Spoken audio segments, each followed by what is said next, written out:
Shehi nagsorry sa isang babaeng fan. Batas hindi sinasadyang maging bilay ng imahe noong early days ng flip top. At Arik sinabi ang sekreto. Paano nabuo ang Ahon 16? Alamin natin ang mga yan, so tara. Deadpan vs Mia Sonin. Ang secret battle nga na yan ang inabangan ng mga fans noong Soning 21.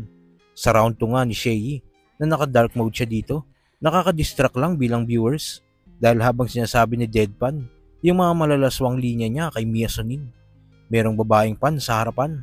Alam mo ba nung round 1, gusto kong sabihin na kaya lumindol sa Cebu?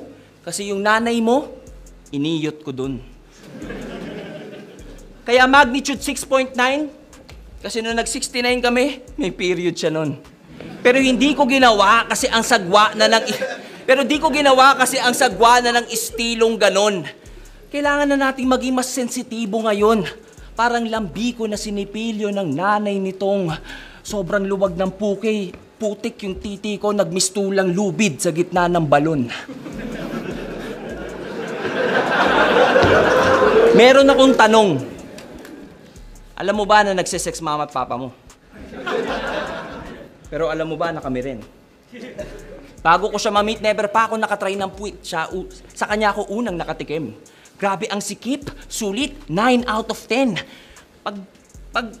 Anong tawag dito? Missionary. Pagka nga lang missionary, di ko trip. Tumatalbog kasi yung titi ng papa niya, di ako makatingin. Matapos nga ma-upload na nasabing laban, siguro napansin ni Shehi yung reaksyon ni ate habang naka-dark mode siya.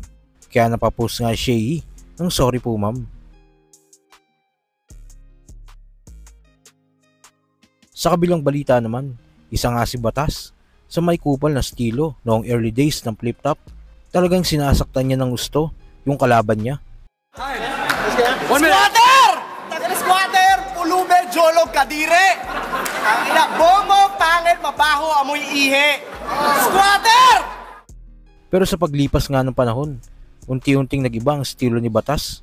Puro rap na lang ang pinapakita niya at wala na yung pandadamay. Kaya sige repa! Kayo na ang kuwela! Ang benta sa masa! Kayo na din ang good vibes! Nagbibigay tunay na ligaya! Yan ay tuloy-tuloy nyo men! Hangarin nyo naman ay tama! Kasi kami din naman ang gugustuhin kapag hindi na sila bata! Oo, totoo yung sinabi niya na nag-message ako sa kanya pare kasi medyo kung wala magsisimula, di ba, alam mo yun, parang sinabi ko na sa kanya na yo, wag na tayo maghirita na pwede natin pag-awayan pagkatapos, di ba? Pero chinata ko nito, sabi niya wala daw damayan mamen. Pero siyempre, kinausap ako bilang tao kaya nirespeto ko na din. Alam mo kasi kung saan ako magaling, pero di ko inasahang darating na yung nagsisiga-sigaan pa dito yung matatakot sa mga kaya kong gawin. Tama na yun, pare. Tapos na tayo dapat doon, yung buong liga. Pero sa interview niya nga kay Shehi, sa segment niyang pag-usapan natin pare, dito ay tinanong siya ni Shehi na kung kupal daw si Shehi, mas kupal noon si Batas. Ayon kay Batas, hindi niya sinasadyang maging ganon ang imahe niya dahil hindi niya daw nakikita noon na magbo-boom ang flip top. Kumbaga sa kanya katuwaan lang. But nagkaroon, ano yung nag-trigger ng change of, I don't know, can I say change of heart or kung bakit parang 180, medyo mas naging nag-tone down ka, parang gano'n. Siguro edad din, pare. Siguro edad din. Parang akala ko pare nung time na yun nag-tone down na ako.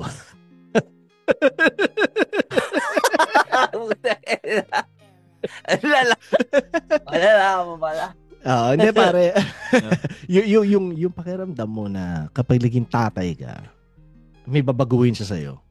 Mm-hmm. Malaki binago niya sa akin nung naging tatay ako. Diba? Pero nung time na nagsimula ako bumatel, kasi pare, nung nagsimula yung flip top, hindi naman namin naisip na ganyan kalaki. Yeah. So, unang-una, parang, kumbaga parang ano lang siya, hobby.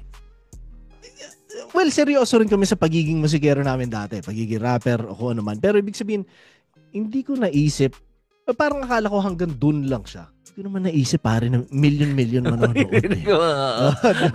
So parang, okay, laro siya na gano'n. Although seryoso kami na gusto namin maging magaling na mga rapper.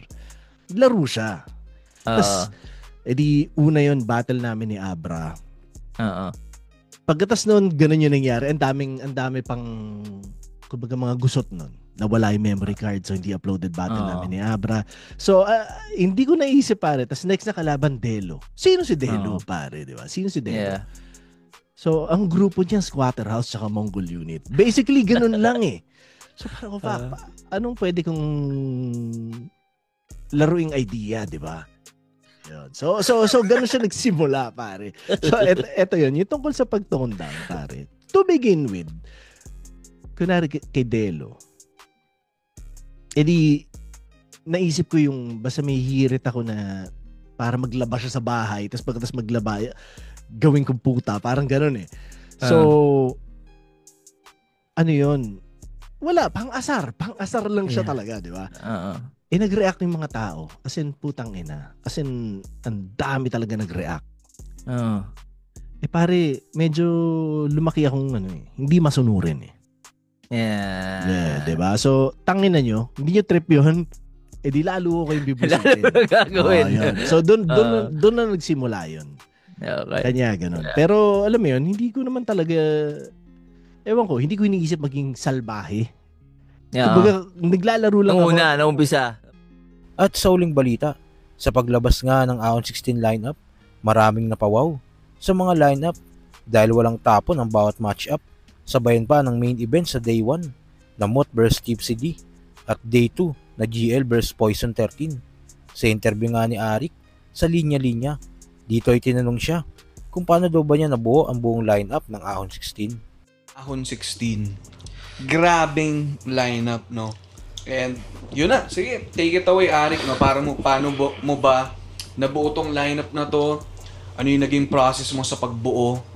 Minsan niya gusto kong sabihin sa'yo na, men, sa day na mag-iisip ka, pwede ba akong manood kung paano mo siya binuo? Wala ka namang makikita eh.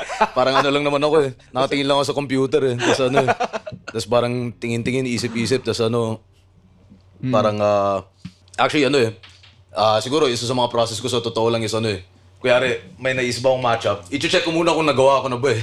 Parang may ganun eh. Sa dami. Sa dami na. Sa totoo lang parang may, syempre baka yung iba, akala maalala ko yung lahat, parang on hand na yung information yun sa akin at Pero may times rin talaga na ganun na check ulit parang, at kung hindi man sa flip top, kung nagawa na ba sa iba, di ba? So, kailangan ko i-check yung mga ganung mga ganung bagay. Pero marami talaga dun is wala, nakatutok lang ako sa computer. Coordination with each and every MC. Ano yung trip nila, ano yung habol nila, ano yung yun nga, availability, ano yung habol nilang gawin, vision nila.